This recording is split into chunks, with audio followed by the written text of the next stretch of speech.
Okay, let's have a look what we got here. We've got the new Triumph Street Triple 765 RX. It's got the same 765 triple as the Moto 2.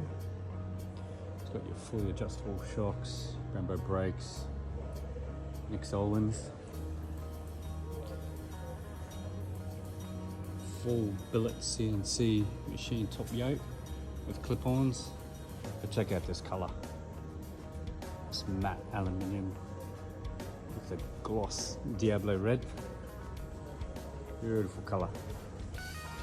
Come have a look.